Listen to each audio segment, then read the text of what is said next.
Welcome to Carolina Sculpture Studio. My name's Clint Button and I'm a grant sculptor. Welcome to video number 162 of the Virtual Stone Carving Apprenticeship. All right, I'm sure I could be a better clay sculptor. I keep learning and practicing and doing it. Been working on her and I think she's pretty well wrapped up, trying to get all the little edges and details straightened out now just so it'll cast a little bit easier. I'm not happy, her neck isn't ideal, but there's an armature in there at this point, and I've carved some of it away. It's just a 2x4 going straight up and down. And I know all about make out armature that you can bend and twist and move and do all that stuff. Yeah, I get it. But if it can move and bend and twist, it can move and bend and twist. And it may move and bend in ways you don't want it to while you're working on it, because if you're aggressive or if you're using hard clay, it's very easy to push against a soft armature and have it deflect or deform. And that kind of defeats the purpose of having an armature in there. So there's, like I said, there's always a trade-off. I didn't have to make any fancy, we'll see if the rain kills us for sound. I didn't have to go through and make a real fancy armature. I just have a 2x4 going straight up and down. And that will allow me a very rugged piece. I want it had to be articulated a little bit, not vertical. Her head's pretty good here. I've got her detail pretty consistent in terms of left to right. She doesn't look too bad, like she's had a stroke. The armature that I've got here in the back, I'm getting ready to do the casting work. And this isn't critical because this is going to be on the top of her head at the back of the statue. Behind her wings, I'm going to carve some. I don't need to put all the lines in the clay of the swoopy hair because this is going to the foundry. Okay, I'm just going to carve this when I get there. I want to have an approximate position for it, and then I'll just put some lines in. So I don't need to make all of it. Just the basic layout. Same thing with the drapery up here, because this is all going to be essentially hidden. You're never going to see it unless you're 10 feet tall up on a ladder looking down on top of her. And I'm probably one of the only people that goes to the ladder at cemetery with a ladder to look at the tops of stuff that you can't see from the ground. So, but for the most part, she's pretty together. She's fairly even. The last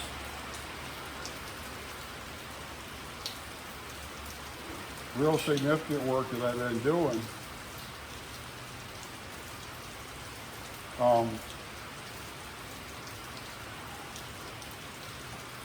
has all been from down here looking up, because this is, okay, that stone's 6 feet tall, all right, and it's going to be a 1.5 feet off the ground. Right now, it's on 6 inches. It's on a 6x6. So it isn't, it's 5 inches off the ground. So it's going to be another foot off the ground. So at this point, let's see if this works. Y'all can see it.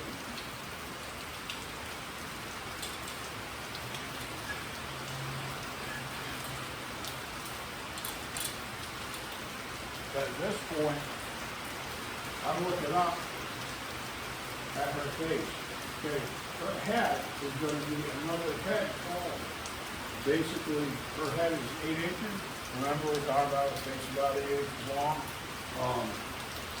So her head is going to be, her chin is going to be about right here where the top of the stone is, roughly. And then that's going to be her face. So the vantage point that everybody's going to see this job is from down here below the screen. I'll get down here. If you can just see the top of my head, that's probably pretty close to where she's going to be. And I don't know how level the ground is going to be. So if she's on any kind of a rise, she'll be even taller.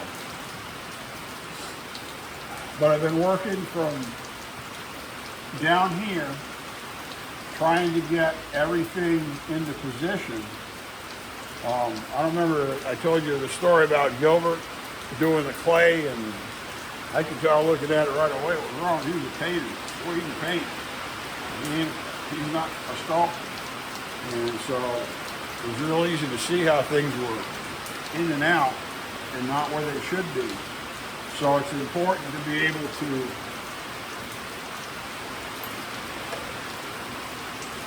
evaluate that and fix it so that everything's in the right plane, because that's going to have a lot to do.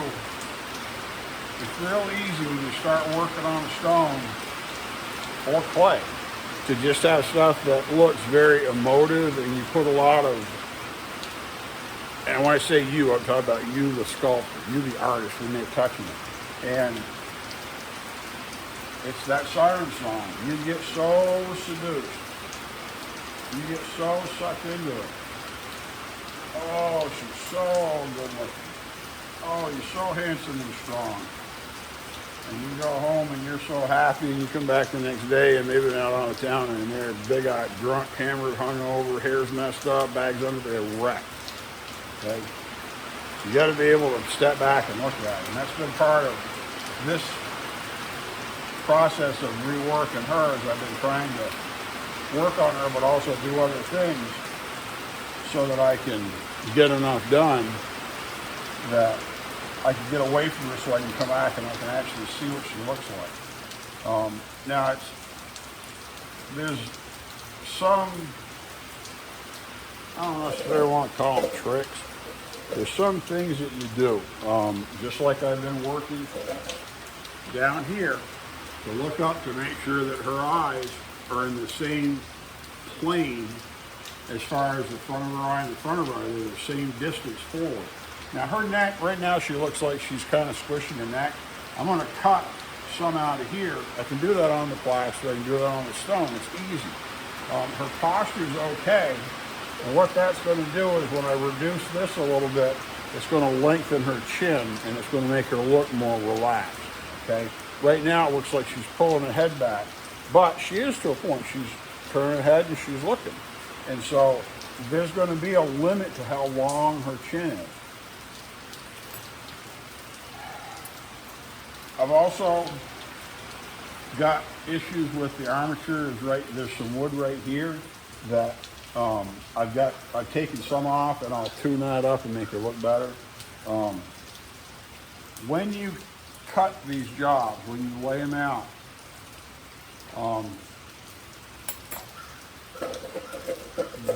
stone is different than bronze, okay?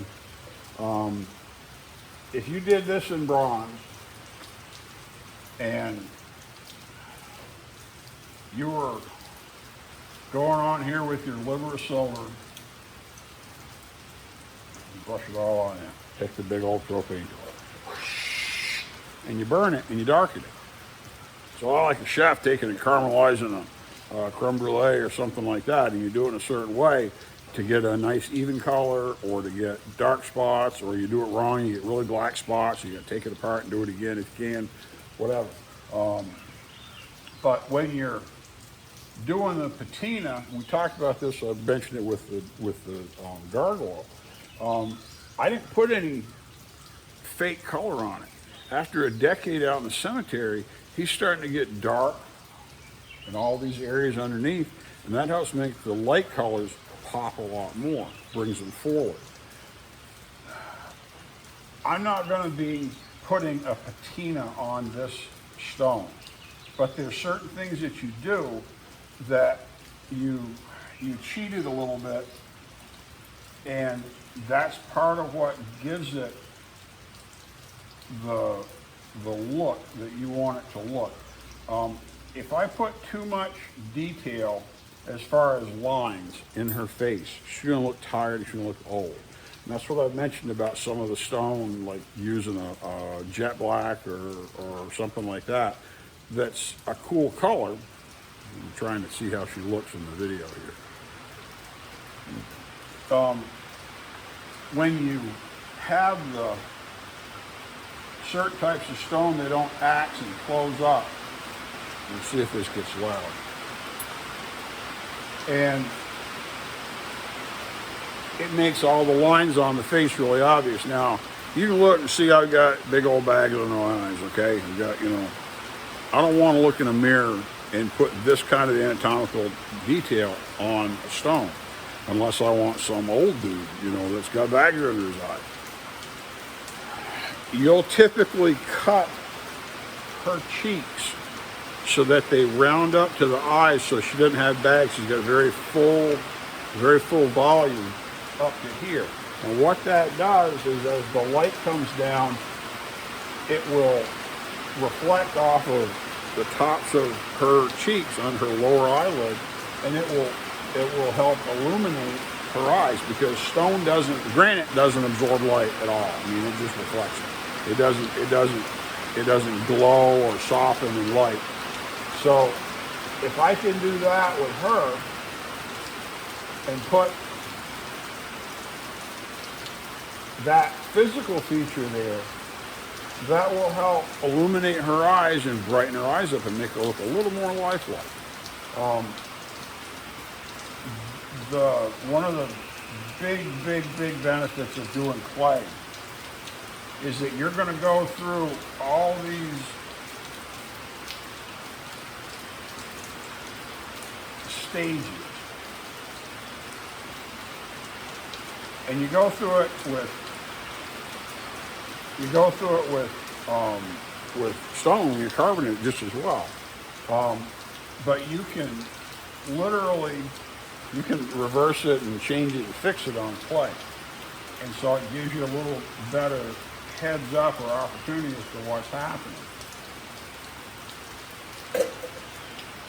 See, I just put enough clay to make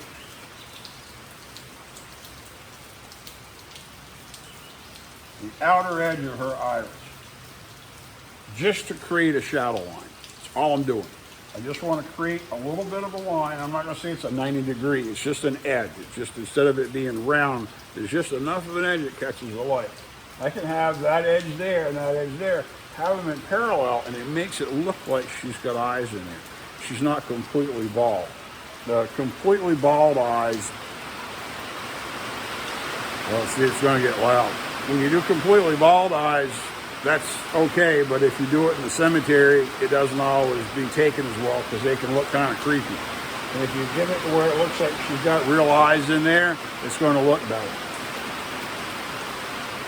But if you can illuminate those eyes like that, it's really good.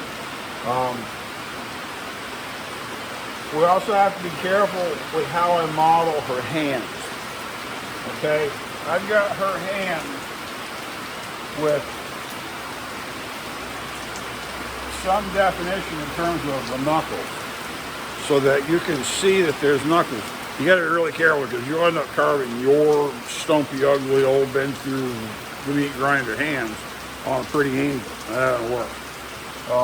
And there's all stuff about how long her fingers compared to her nose, and how long her hands compared to her face. There's all that stuff you can learn about. But I'm not going to try to tell you what it is, because it isn't always the best way to do it. It's going to get really loud here for a second.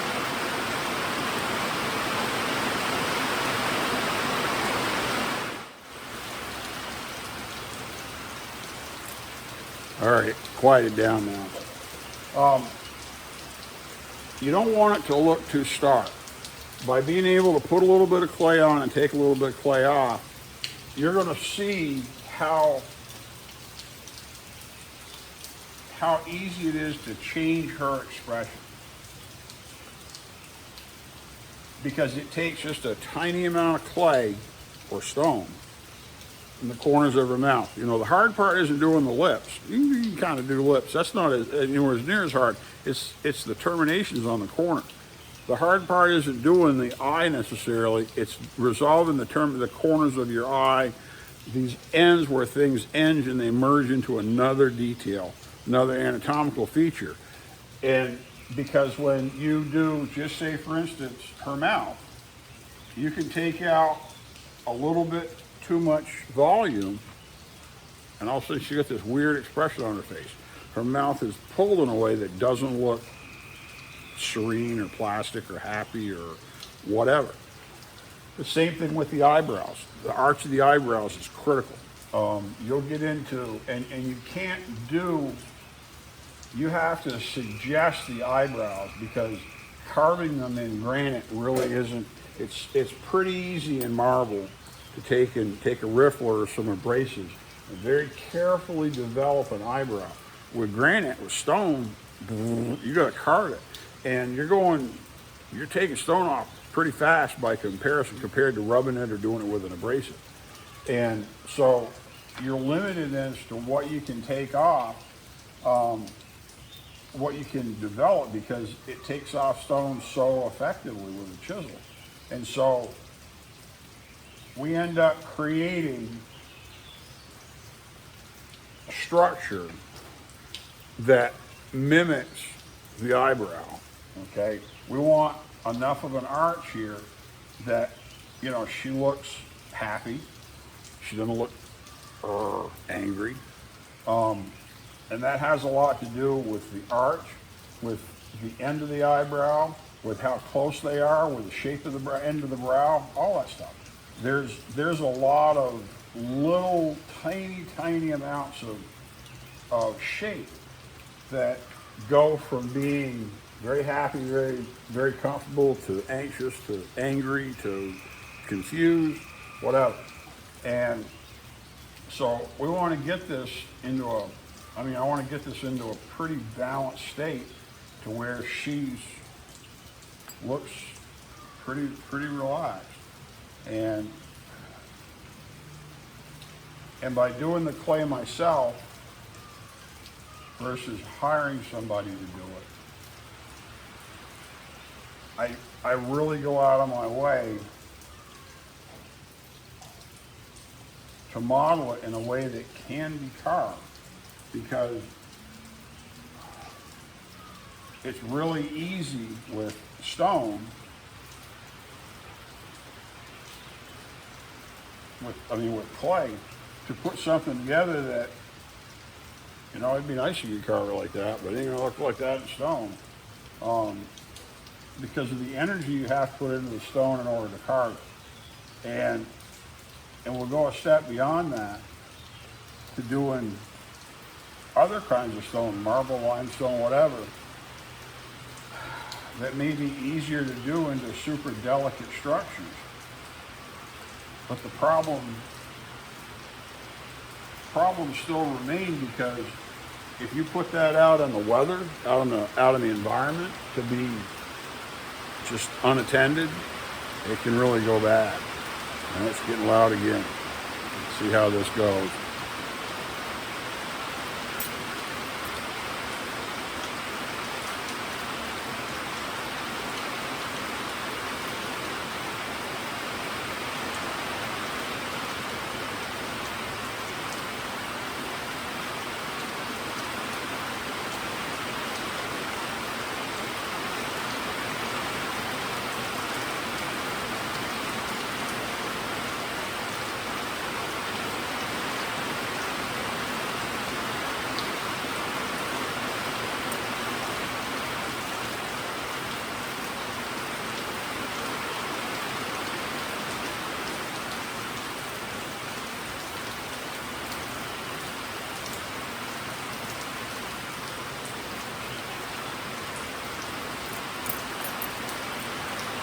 I'll show you these tools.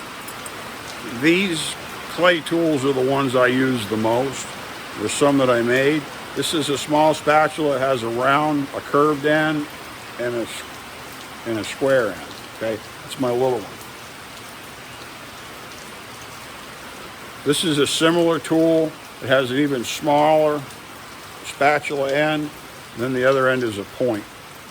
Okay, and they're curved. These I made out of a couple of Allen wrenches that I had. And then these are made from wire from an old livestock panel, hog panel, that I heated up with my torch, just like I do my tools, and I just hammered them out on the back, probably on the vise, I don't remember. But this has a sort of a pointed spear point spatula and a round spatula end, okay? This is another spatula. One end is round and curved. The other end is just straight and square, okay? This one's rounded on the ends. It's just, I polished it round. And this end's a little bit smaller. And this end's just a little bit thicker.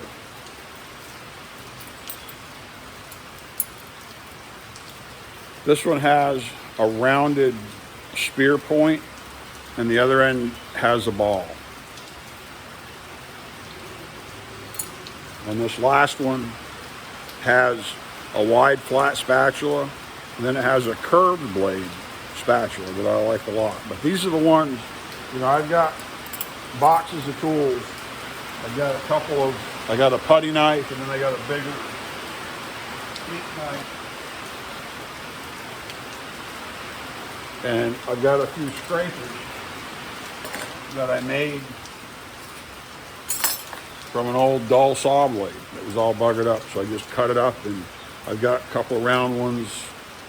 This one that's got a straight and a sharp, and I use them for scraping, and they work great. And I got my wedging tool that I packed with.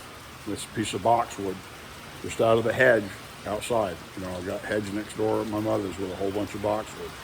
And we trimmed them, a whole bunch of them back, and I set it out, let it dry for a year or so, and made this. I used a broom handle before this, but I like this one a little bit better. I found the size of the end, the diameter of the end is really, it's a real deal breaker. You can make that just a little bit bigger, and it'll wear you out. You make it just a little bit smaller, and you won't get anything done. You won't make any progress when you're working. It'll be a size that fits you really well in terms of your strength and how you work. And this is like the ideal size for me. It's a little bit smaller than a dime. And if I do in the size of a dime, it kills me. I mean, it wears me out, and I'm tired, and I don't get any done. But these tools really meet my needs. And I'm hoping she looks okay on the video. It's hard for me to see. But I'm ready to start putting rubber on her and admit that this is what I can accomplish. And then I can throw it up on that stone and cut it. And I can't wait to just cut this stone. We've got other projects that have called up, and stuff that's supposed to be coming, and some stuff that has gone away. We had one project that was, they said, yeah, great, ready to start. You know, just tell me when you can cut it. And we ran into politics with other organizations that have a claim in the whole situation. You know, they think they do, but they're not sure, but they're pretty sure. And so that just gets put on hold, and we'll wait and see. You know, this work is really slow. You've got to be able to figure out a way to make it work. Let me move this down just a little bit. I want to sit. I don't know if I can show looking up at her.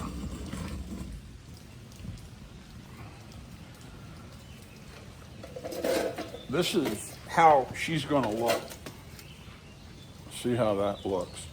And that's essentially, we've got to make sure that if we look up her nose, that her nose looks okay. We've got to make sure that if we look up her face, that she doesn't have one eye that's an inch different than the other. Now, people are not perfectly, you know, symmetrical. They're just not. But they generally don't have one eye that's bugged out way over the other one. And I started mentioning her hands. I want her fingers to have just enough definition that they manage the light and it shows that they're articulated. And I think that hand probably looks pretty good on the video. You can see that she's got knuckles. The problem is if you put knuckles on her fingers, she'll end up having really stumpy, thick man hands. And there's certain treatments where you make the hand very, very, I don't think it's fat. It's not a fatty issue in terms of, it's a very plump hand. And on a woman's hand, you're more apt to do divots where her knuckles are. That's just the way the structure goes. But the hand's going to be up here, and you're going to have a flare off the middle finger to each finger, and then this is going to flare over the pinky, and this is going to flare over the index finger. And you need to get comfortable doing hands and trying to make them look like they're full volume. Because the hard thing to do with hands, a lot of times ends up being that people carve them and they don't have any volume. And they look like they're little flat flippers or spatulas that have just got lines cut in them in order to be quote unquote a hand. And you want it to actually look like a hand. But if you can get all of these details from the underside looking proper, get everything balanced really well, it's going to help you out a lot. And most of the, I don't know, I haven't been to a bunch of art classes, but it's not my understanding that most of them have you work out of position, okay, to where you're looking up and you're working at it to either to produce it or to correct it. And there's people that are really good, and I just look at their work and it blows me away. I can't even approach what they can do. They slap clay on and everything's perfect. I do what I can do. And so do they. But they don't cut stone. So, you know, maybe I'm luckier than I think. If you need to get down low to work on it, to see what's even and see what's crooked, do it. Okay? It isn't that you can't, it's just most people don't think about it. And it's amazing how often you will work on a project and it'll have some, I can't put my finger on it, something's not right, I don't understand what's wrong with it, I gotta figure it out. And if you go away, go work on your motorcycle or your old car or whatever, go cook dinner, do some flowers in the yard, whatever you really like, something that's got nothing to do with this, and you come back, you can see what's wrong with it.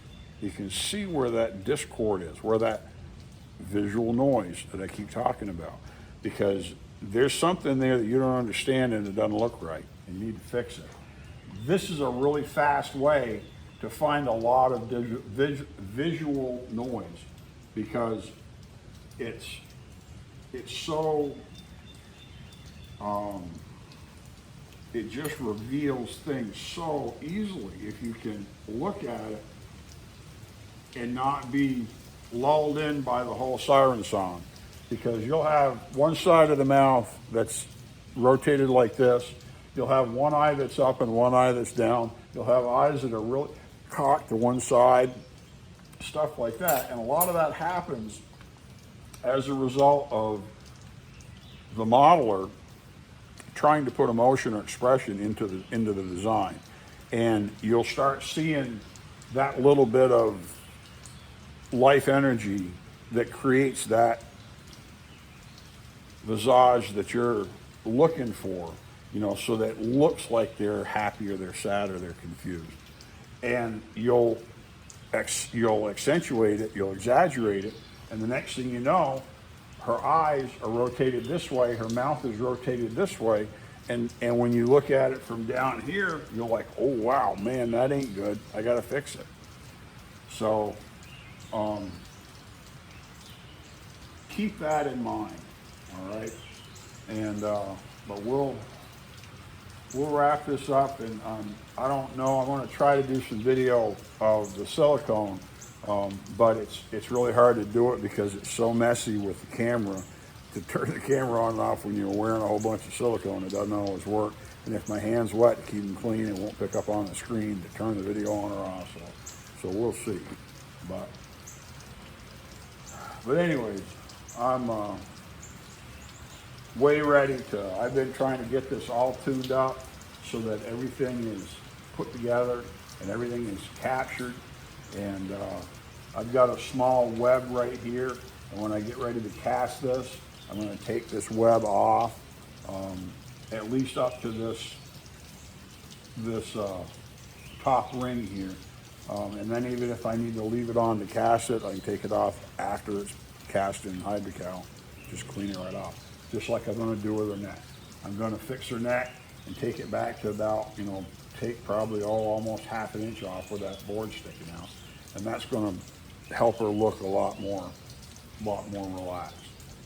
Her hair's it's got some bangs, somewhat like the picture that they sent, but then she's got long hair because you sort of need the long hair to help support the neck because of the way this stone is cut with the grain going straight through. It's not head on end. So.